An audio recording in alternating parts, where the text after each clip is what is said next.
Hey everyone, welcome back to my YouTube channel Cloud with Vivek. In today's video, we are gonna discuss one of the most important AWS networking concept, which is VPC peering. Now, when we learn AWS, we usually create one VPC and deploy EC2 instances inside it. Everything works fine. But in real production environment, companies don't use only one BPC.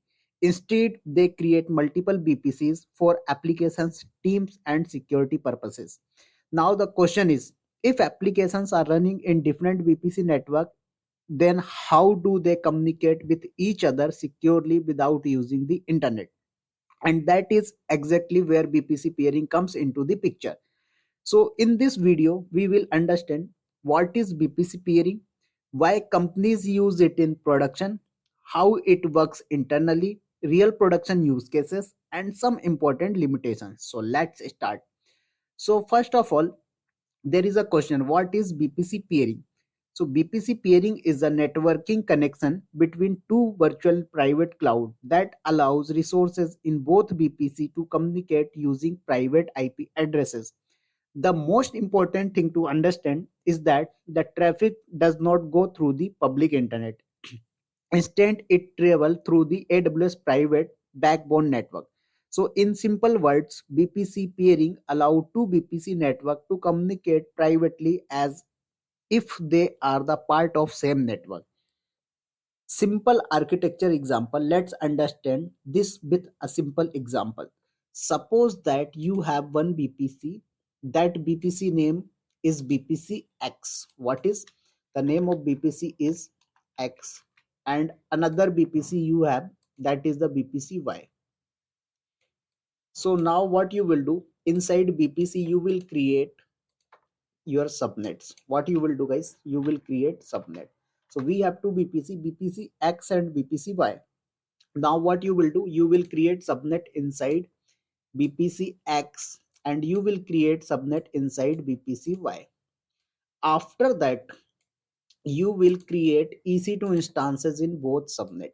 What you will do, you will create EC2 instances in both subnet. So let's we created EC2 instances in both subnet. Now what is my requirement? I want to transfer data from my X BPC to Y BPC, or I want to communicate both instances privately. So generally, if you will communicate using private IP address, so your data will be transfer or communication will be completed, but that communication will be complete using internet. So first, suppose your XBPC instance is sending request, so it will expose over the internet, and from internet it will go to another EC2 instance. It means your security is not strong, security is weak. So what concept is here, we want to make it more secure and it should be private communication. So BPC peering comes into the picture. So we will create a BPC peering connection. What we will do, BPC peering connection we will create between both BPC. So suppose that the CIDR value of this BPC is 10.0.0/24 and the CIDR value of this one is 172.0.0/24. Now you created subnet and inside subnet you have created instances, and if you will ping your X instance from Y, then it will ping using public IP address, not private. If you will ping Y instance using private IP address, it will not ping, but it will ping using public. That means both instances can be communicate each other using public IP address. Until you are not going to create VPC peering, it will not communicate using private IP address. But our agenda is that we want to make communication between both instances using private IP address. So how you will do? So inside the database BPC, we have RDS, MySQL, and the application server need to connect to the database. So what you option? Then we have to use BPC peering connection. Okay. So you can understand this is your BAP server. What? Okay. What is this? This is your BAP server, and this is your RDS server. And now you have to make communication between both. using private connection. So what is the solution? Solution is VPC peering connection. So how VPC peering works? So to establish VPC peering, there are four main steps. First step is create VPC peering connection. One VPC send a request to another VPC. The VPC sending request is called requester VPC, and the VPC request, sorry, receiving the request is called acceptor VPC. So we will do these things practically, don't worry. So there is one documentation for VPC peering. So let's understand and then we will discuss the further. So first of all, I explained about VPC peering, what is it and why we use in production. Then there is key point about VPC pairing. First one, cross account and cross region connectivity. That means if you want to establish VPC peering connection between two VPC which are in different accounts or in different region, it will work. Means region or account doesn't matter. So first point is that it will support cross region and cross account both. Second thing is what? Private communication. So I told you VPC peering is used for private communication using private IP addresses, not public. After that, there is transitive peering. So by default, your AWS is not supporting transitive peering. What is the meaning of transitive peering? Suppose that there is one more VPC that is called CBPC, okay, or XYZ, whatever you want to give name. So we have three BPC. BPC X is connected with Y is connected with Z. Now X want to communicate with Z. So it will directly not communicate until you are not going to create BPC peering connection. So it will not support transitive peering. After that, CIDR block range. So the CIDR value of each BPC should be unique. It should not overlap. That is the meaning. After that, routing. So in route table you have to define the entries, that I will tell you how we will do practically, don't worry. After that, in security group your ICMP protocol should be allowed. So let's come and we will start the practical of this one. Okay, so here we will create two VPC. So first of all, I will create VPC1 and VPC2.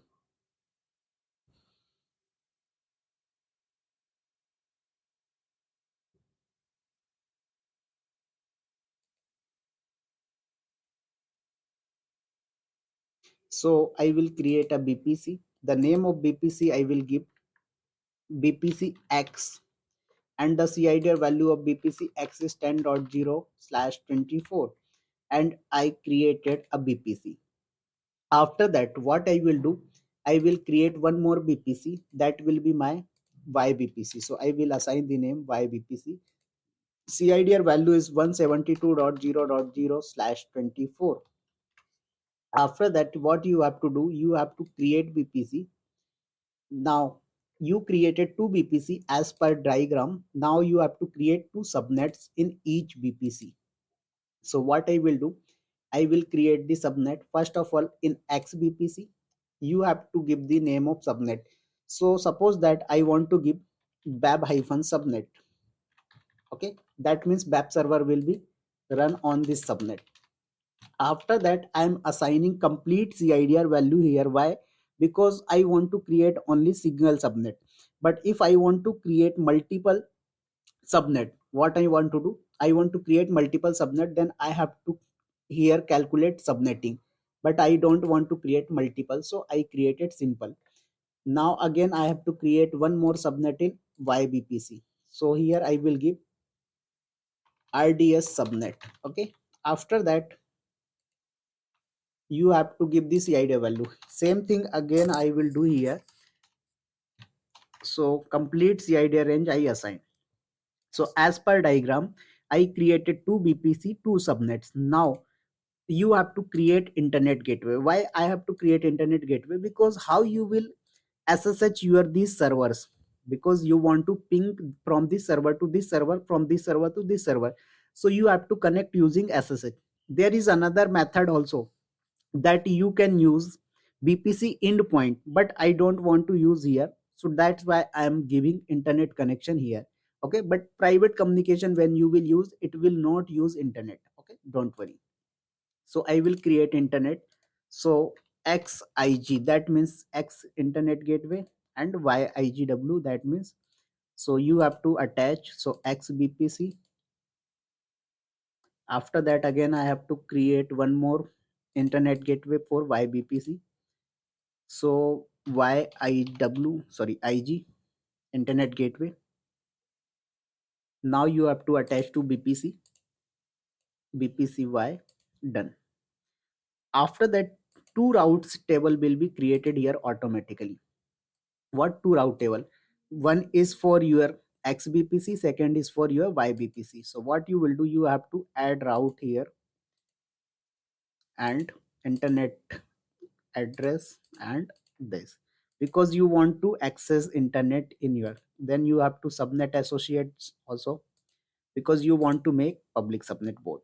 Why we are making public? Because we want to connect these both instances using ssh protocol.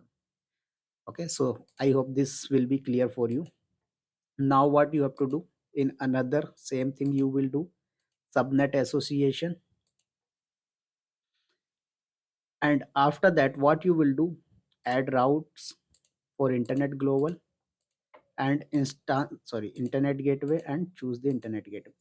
After that, now what you will do, guys, you will deploy the instances in both VPC. So let's, and we will create two EC2 instances.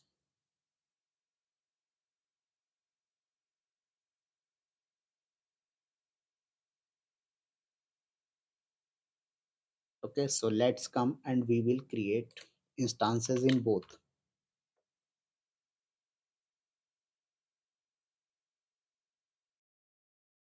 Okay, so we will create instances. Come, now launch instance, name of instance. So I'm giving here bab-server. After that, AMI image, key pair, everything you can choose according to you. In network setting, you have to come and you have to edit the network. So BPC is what? XBPC. Then subnet, BAP subnet. Public IP I am giving enable. Why? Because I want to connect using SSH. Again and again I am telling. Then security group. So bab-sg I am giving the name. And then here you have to allow all traffics. Why? Because ICMP you have to enable. So better that you can give all traffic. After that, you have to create another instance. Okay, so wait.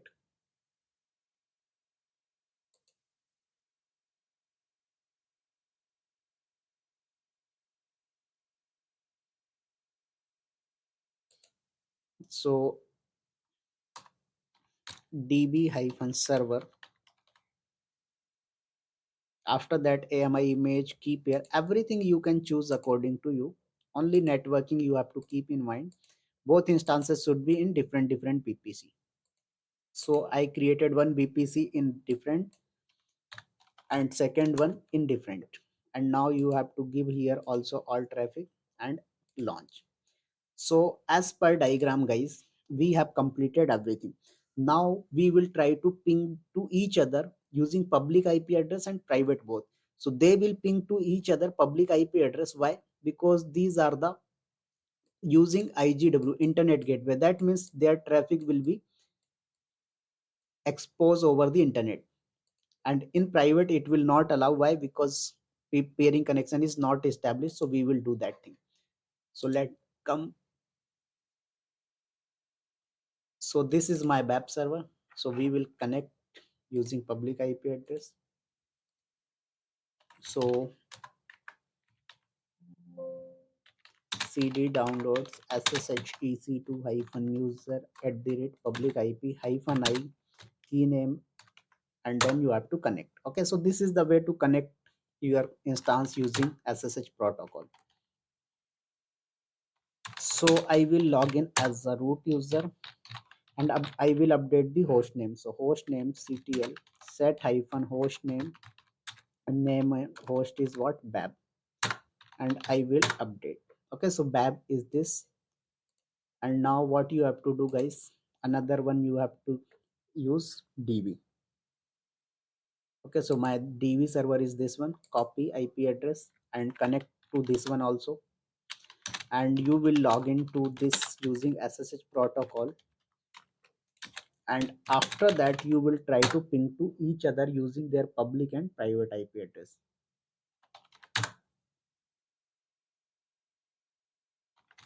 So after that, what you have to do, host name ctl set hyphen host name, and name of the host is what, DB, and update it. Okay, so we have two instances. Now what you will do, I will ping DB server from web server. So ping, and then you will ping to DB server. You will get response. Okay, it's pinging. Same thing what you will do, you will ping web server from DB server. It will also ping. So now you will try to ping, it will ping. That means they are able to communicate to each other using public IP address. Why? Because traffic is going to internet, and from internet it's reaching to this. Okay, but what is my agenda? They should communicate using private IP. So let's once try. So copy the private IP address of DB server and ping from web server. So ping and then enter. It will not ping. Same in the case of web server, you will try to ping from DB server, it will also not able to ping. It means they can communicate over the internet, but they are not able to communicate internally or using private IP or private communication. So what we have to do, guys, we have to create the VPC peering connection. So let's come and we will create the peering connection. Okay, so in VPC section there is option for peering connection, and you have to create peering connection, then name of peering, so x to by I'm giving, then requester VPC, so x will request, you can choose anyone, doesn't matter. After that it's asking for same account or different account, you will give ID for another account if you are using another account, then reason for same or different, then reason and name, ID, everything. But my in case both are the in same. So after that I will create peering connection, and after creating peering connection you have to accept the request. So select and accept the request. Now what you will do, you have to come to the route table and you have to add the path. So in the case of x route table you have to give the y path. Okay, so let's come edit route, add route 172.0.0/24. Guys, this is the CIDR value of my YBPC. Okay, and how it will communicate using peering connection and name of peering connection. Done. After that, same thing you have to do where in your another route table. So add, and then add route and CIDR value of your XBPC, and after that target. So target how your traffic will communicate, so your traffic will communicate using peering connection. Now done. Let's now try to ping, it will ping. Check, you are using ping IP private IP address. See, 73, this is the private IP address, this is private IP address. So this was the way, guys, how you can create peering connection and how you can communicate. Now we will discuss some real-time production use case. Application VPC and database VPC. You have to VPC. This is one of the most common production architecture in real companies. Database are usually isolated for security reason. So you can see in diagram, this is your what, this is your application VPC, this is your database VPC. In real companies database always are the what, isolated. So architecture look like this. So easy to instance web server, everything. Database VPC contains RDS database, and web server contains your applications, web servers, API servers, and all things. So using peering connection, the application server connect to database privately. This provide two big benefit: better security, better network isolation. So this architecture is very common in fintech companies and software as a service platform companies. Real example production use case which is based on shared VPC service. So large organizations always create a central shared service VPC. This VPC contains services used by multiple applications. For example, monitoring tools like Prometheus or Grafana, central logging servers, Active Directory authentication, security tools. So now imagine the company has multiple VPC, DAP VPC, test VPC, production VPC. All of them connect to the shared VPC using peering. So this allows centralized monitoring and logging for all environment. Production use case number 3, multi-team architecture. So in large organization, different team manage different part of an application.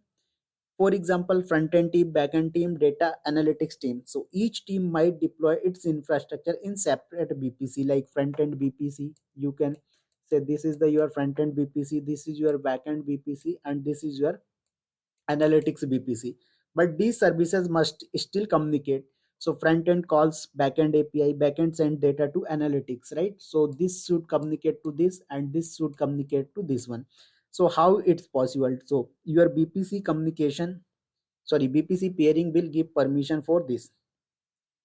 Third architecture number, multi-account architecture. So suppose that your this VPC is in different account, this is in different account, and this is in your different account. Now you want to communicate to each other, so how you will do that thing? Also you can do using VPC peering concept. So I hope this video will be helpful for you. So guys, really, if you enjoy my videos, so like, share, subscribe with your friends and team members and colleagues. Have a good day. We will see you in next video.